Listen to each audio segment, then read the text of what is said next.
Evan sat across from his new servants. A malicious smile spread across his face. With their employ, his safety would be essentially assured. If he played his cards right, they would willingly put their life on the line for him forever. And he had also put the trade master on the trail to attain him more demigods. Everything was headed in the right direction. He had a hard time believing that these two were the expert murderers he knew their counterparts to be. He had rescued them before the hardships the world imposed upon them fully took them over. This would give him a chance to mold them to his will. Even though this world was a cruel place, that didn't allow a child to grieve for their deceased parents. He would be there for them and give them an opportunity to thrive. He started by simply asking them their names. They were totally timid.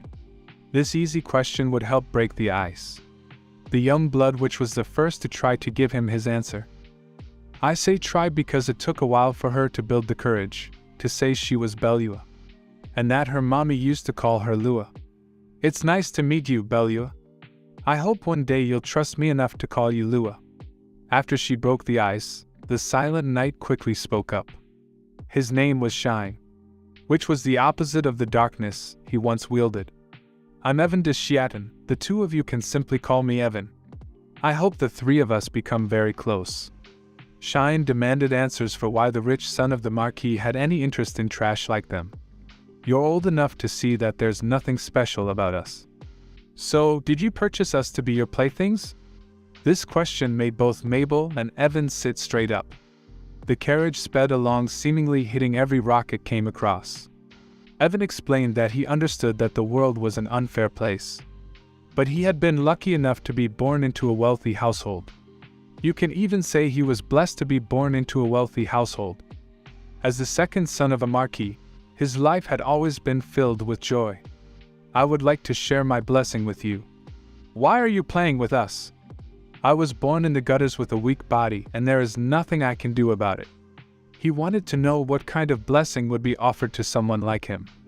Evan explained that they were born blessed. They had talent, overwhelming talent. The two could hardly believe the nonsense coming out of his mouth. They were both willing to ignore this nonsense in favor of what they knew. But Evan explained that the easy road would never make them happy. They would never be satisfied. Belua wanted to know if she too had such talent. He reassured her that they both did. All their lives their parents apologized for bringing them into this world in such a sorry state. Evan explained that there was no reason for anyone to feel sorry for them. It was just that no one had the ability to recognize their talent. Then why are you any different? Because I have a talent also. I've always been able to spot geniuses with the naked eye. He didn't like lying to them, but the truth would only cause more problems.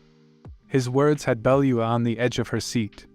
She wanted to believe in something so badly. Evan knew that his word alone wouldn't do. So, he made them a promise. If they gave him 3 years, just 3 years, he would prove what he said. If they didn't possess the talent, the strength, all the traits he mentioned, at the end of those 3 years, they would be free to leave of their own accord. All they had to do was follow his orders and he would prove it to them. He promised on his name that what he said was true. No one would ever disrespect them again. He made them promise that if what he said came to pass, that the two of them would follow his orders from that point forward. He let them know that he needed them to reach his goal and that this wasn't charity. So what do you say? Will you trust me? Will the two of you put your fates in my hand?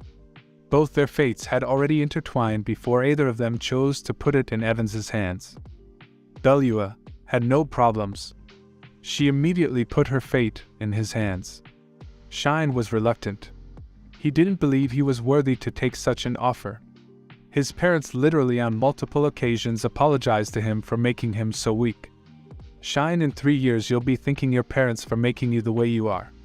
For they birthed a special, strong and brave kid.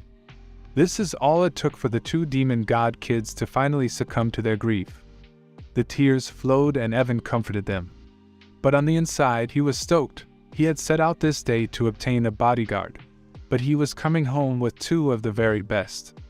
He would protect and nourish them until they were of the age that they would do the same for him. The maids were appalled by what was brought to their front door. They could literally see the dirt and stink radiating off the young demigods. They snatched the kids up and rushed him away, for it was their job to protect the residents from outside intruders. The baths will be put to the test this day. Evan explained to his escort that he would keep the two by his side until they were ready to enter the dungeon with him. Although he was impressed by the way Evan expertly brought the two under his control. He knew from this day forward, Evan would have two loyal servants, but he didn't believe they were worth much. Evan reminded him that he only had to wait 3 years to see their worth. If you say so, young master. Let's head inside. Your new servant should be sent to you shortly. Evan returned to his slime-crushing training. It wasn't long before his two servants arrived in his room. He was in awe of their appearance. They cleaned up well. Detective Shine cut straight to the chase. If we prove our talents, what would you ask of us, young master? Evan expected nothing less from the person who would become the Silent Knight. It's simple. Your job will be to protect me. He totally threw them off. How can two kids like them protect the son of the Marquis? Soon the two of you will possess great strength. I want you to use that strength to protect my life. I don't know how he said all this with a straight face, with the cute noises of slime crushing invading their conversation. Such a job seemed totally redundant to the young ones. The second son of the Marquis had abundant security at his disposal already. How could they be of any service? He only wished one thing of them, for them to remain by his side and protect his life. Other than when they were off training, this will be their main priority. His tongue may make it sound as if this was an easy task. But in reality, this was a lifelong devotion to his service. So, there's going to be a dangerous situation in your future where you'll need our help. Evan praised Shine. He had hit the nail on the head with his observation skills. Master, do you have a reason for slaughtering those over and over? You mean my slime training? It's a secret to everyone else. But you guys will be by my side, so you're on a need-to-know basis. Evan noticed Bellua's interest in his slimes. He reassured her that she would have the opportunity to squish way scarier beings than this. So, this is how this works. Since I told you guys what I wanted from you, you guys are going to tell me what you want from me. And don't hold back. Evan felt that employee welfare was very important. He didn't want disgruntled individuals in the future looking to take him out. Evan told them that as long as you two do your job of protecting me, all your wishes will be granted. He was the second son of the Marquis. They can ask for anything. If they wished for treasure, it was theirs. If they wanted to raise their standings in life, he could do that for them. He would even grant them freedom. Sort of. They would still have to protect him, so they wouldn't really be free. Shine knew exactly what he wanted. He wanted revenge. Every day for the rest of his life, he wanted revenge. He wanted to slaughter every monster he could get his hands on. Every single one. Evan knew that Shine would despise monsters. The death of his parents by their hands most definitely had installed that value in him. Silent Night was known to have a deep hatred for monsters. Evan never expected Shine to be any different. You'll get just that. Our journey to become stronger was always going to lead us down that path. Don't worry about being weak now, but the three of us will eventually enter the dungeon. If you follow my orders, you won't have to worry about dying at the hands of monsters. Shine got down on one knee and pledged his solidarity to Evan. As long as they killed monsters, he would be by his side for life. What about you, Bellua? Tell me your heart's desires. He very much hoped he had reached her before she became the monster he knew her to be in the future. Her interests always revolved around the player. She despised them. Her goal was to kill humans at any cost. She cared not for monsters or demons, only humans. He didn't even want to think about the dark deeds forced upon her by the human race.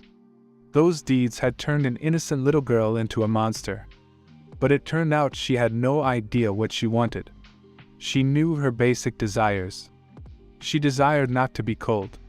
She desired to be fed. And above all else, she wanted to live. Other than that, she had no idea.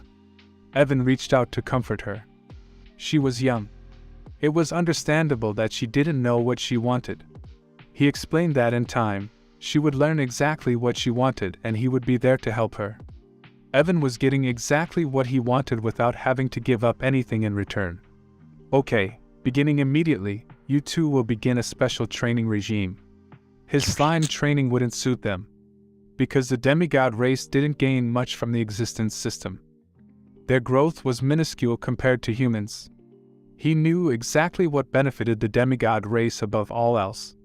He needed to focus their efforts on gaining and growing skills. It wasn't important at the moment what those skills were. All they needed to know was that mastering a skill would make them stronger. And for some skills, that would be the instance they learned them. A lot of these skills were passive. But once learned, they would see gains across the board. Stamina, mana capacity, physical compatibility. It also increased their proficiency with specific activities. His family's knights learned the vision swordsmanship technique. That increased the level of their swordsmanship as they mastered it. And it also permanently increased their physical capabilities. Lifting boulders was Evan's attempt to gain such a skill. He had them fully interested in learning skills. He explained while there were a lot of methods to learn skills, there were two that they would mainly focus on. The first was the one he had been using. Repetition. You had to perform an action so much that you felt it was your job. The other method you learned from joining a specific group. After many years in that group, you will be taught a specific vision. If we put these two methods together, you will become unstoppable. In the beginning, this growth would be astronomical. Eventually you will see less returns from it. In Yeo Banman's past life, he noticed weird things while playing Demon War. If a servant was from a noble family, they possessed high mana and stamina regardless of appearance or category. This fact was always true.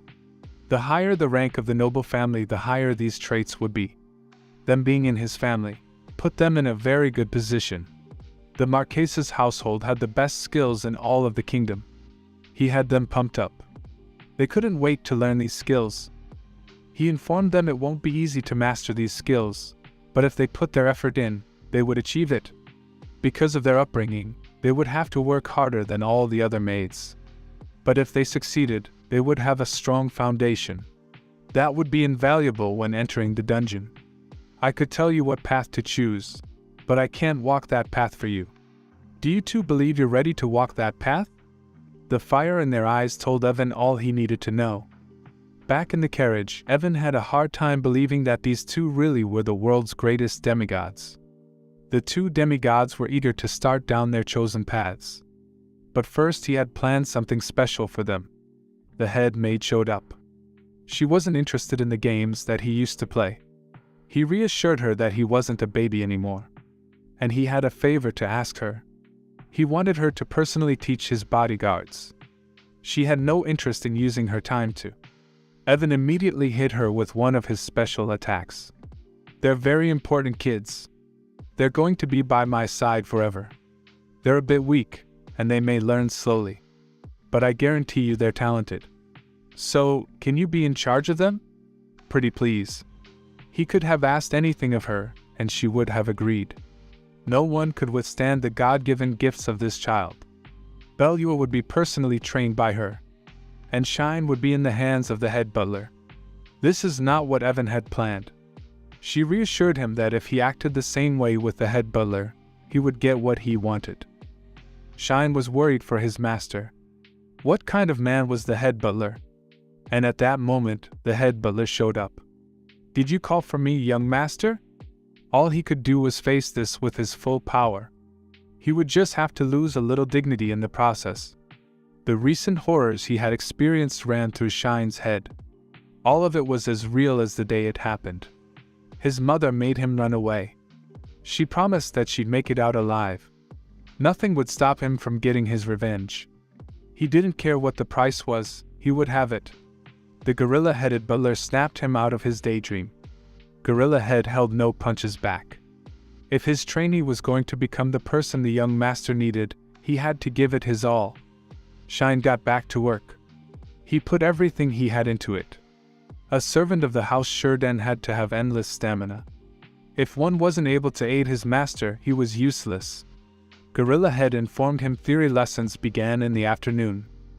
He should rest because there would be no forgiveness if he fell asleep. He gave Shine a 10-minute break before those lessons began. Both he and the young master was both impressed by what they saw. Shine was lacking stamina, but he excelled in every other category. His judgment is amazing for a child, and his intellect is on par with that judgment. I don't know where his determination comes from, but I like it. It's time for us to get serious. We have plenty of healing artifacts. Shine shivered in fear. Evan's father sent Mabel to fetch him. He noticed Evan's normal habits had changed. He was worried for his son, since he hadn't seen him outside playing recently. Evan explained that he spent all of his time researching his new artifact. He was busy doing various experiments to this end. His father was puzzled by this and decided to give him some pointers. All right, Evan, just be careful. Let me tell you what I know about the artifact. It may put you on the right path. The artifact is most definitely a growth-type artifact. Evan was shocked by this. He had no idea. This meant that this artifact had an existence level of its own. Every time you satisfy its requirements, it'll unlock new abilities. Look closely at the gem in the center. Do you see the way it shines? I can feel mana radiating from that area. I'm not sure what this means, but if I had to guess, I would say when it lights up fully, it'll progress to its next level. No one ever used this necklace in the game. Evan never would have guessed it possessed more secrets. Now he had a dilemma. What if it leveled up and the slimes became unmanageable? He really didn't want to die to a slime, but he had to push forward regardless. Evan didn't know why he was getting so worried. A leveled up slime would still just be a slime. He stood there with his chest poked out. His father wanted to know if he used his allowance to buy those 2 servants out of pity. No, I bought them both because I saw potential in them. Those 2 will get stronger, and one day they'll be my ultimate protectors. That's why I'm having them trained by the best of the Shurden house.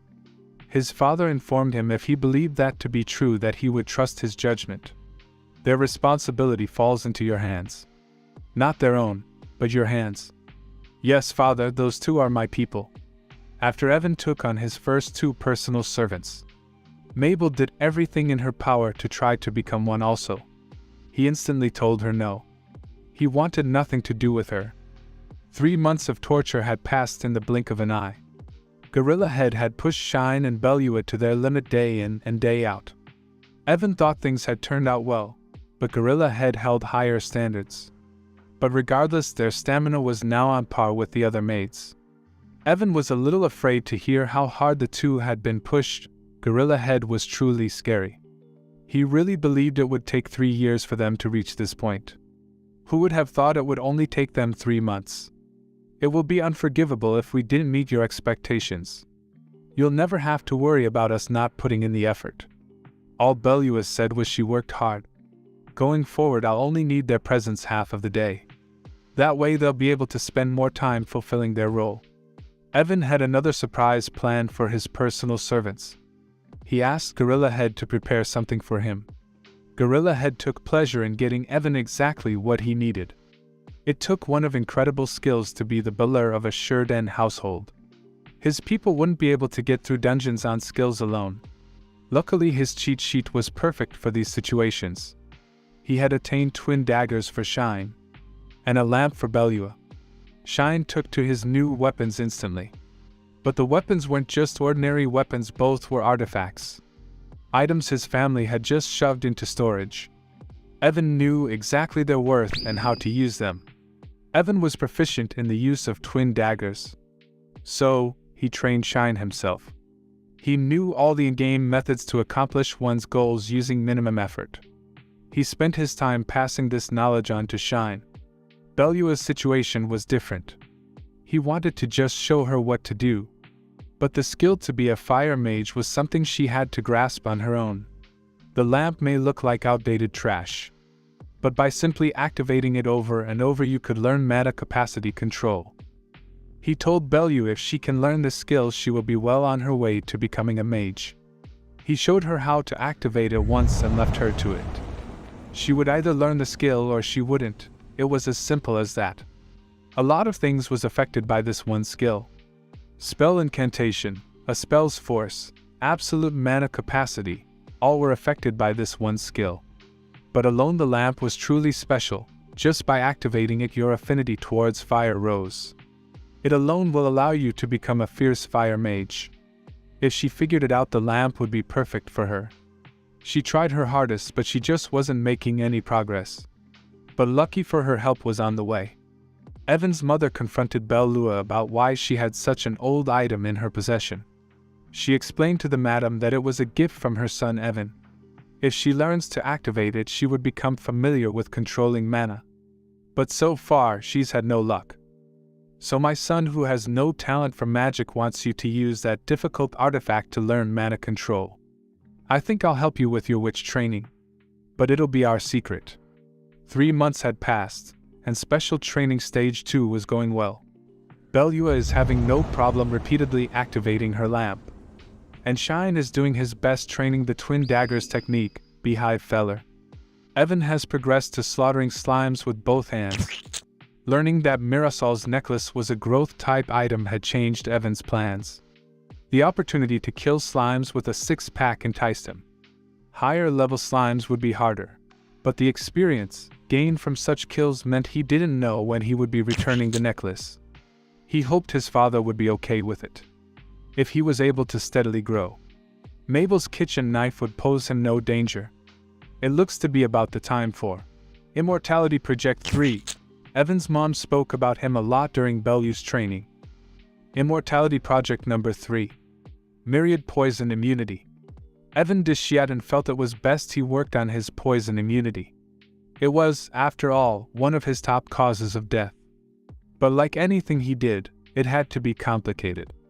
There was no way Gorilla Head would ever consent to him intentionally poisoning himself. And since Gorilla Head controlled the money in their household, he would have to fund it himself. You know he's desperate when he goes to Mabel for help. I can't make you my personal servant, but I'll let you help me with a project I have planned. We will start a business. Evan had to bring in the big guns if he was going to get the approval to get this done.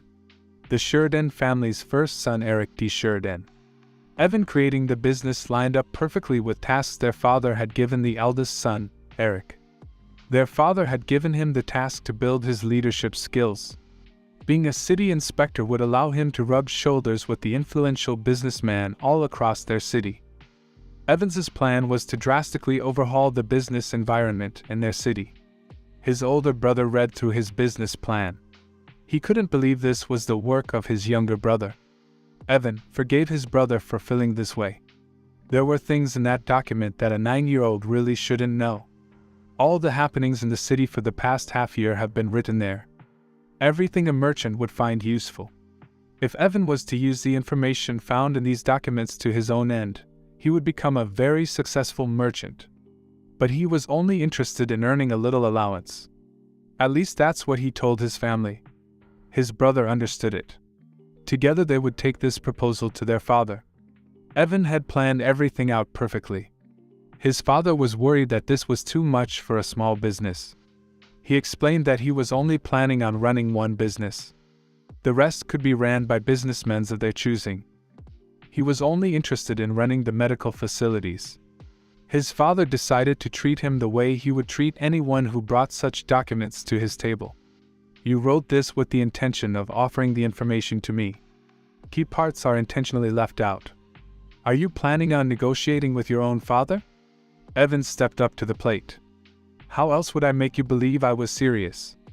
The two joked about whether he was really their relative or not. They should be careful with those jokes. They have a purple-haired kid that barely resembles them. His father decided they would push forward with the business plans. He would set up a meeting with his vassals immediately. His father had been running a business as an experiment. Now was the time to push that experiment forward. Evan's actions would change the future of their family forever. And all because he wanted to sip a little poison. The vassals were shocked. Everyone had heard about how strange the young master had been acting recently.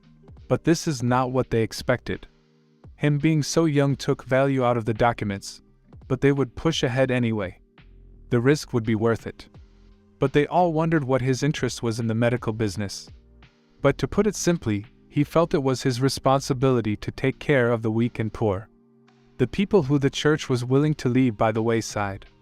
If a person couldn't be healed with divine intervention, the church wasn't interested. His business would help everyone, regardless of their ailments, or the size of their pocketbook. Because of this, he backed his son fully. Evan's father was willing to put his name on the line because he truly believed in his son. If his name wasn't on the documents, the church wouldn't idly stand by. And his name on the documents would give Evan's business the attention a new company needed to survive. Evan's father reassured him that it would all be fine. If he had to, he would negotiate himself with the emperor. If his son wanted to help the citizens, then his son would be allowed to do just that. With that, Evan's new business was permitted to move forward with full funding of the house. He wrapped his arms around his father, giving him the biggest hug. Knowing good and well, the citizens weren't his first concern. Taking care of the citizens was nice and all. But his life was first priority. He would be importing every poisonous item he could get his hands on. Mabel was eager to lend her help to her master in any way she could. Evan was going to use her, and when he was done, he was going to toss her to the side. He's begging for that kitchen knife. It took no time for the business to get up and running. As soon as they got permission from the Marquise, things got underway. But Evan's pharmacy was non-existent. For the church was an evil force. This was their territory, and they wouldn't concede it to anyone. Not even the son of the Marquis. Yeo Banman forgot how things were when Demon Wars 3 first came out. There was 100% a potion crisis. It got so bad. People had to recruit alchemists to their party just to get the healing they needed. You could also solve your potion problems by learning alchemy yourself. This was the route best suited for Evan. But this led to a few problems. Who would buy a potion made by a 9-year-old?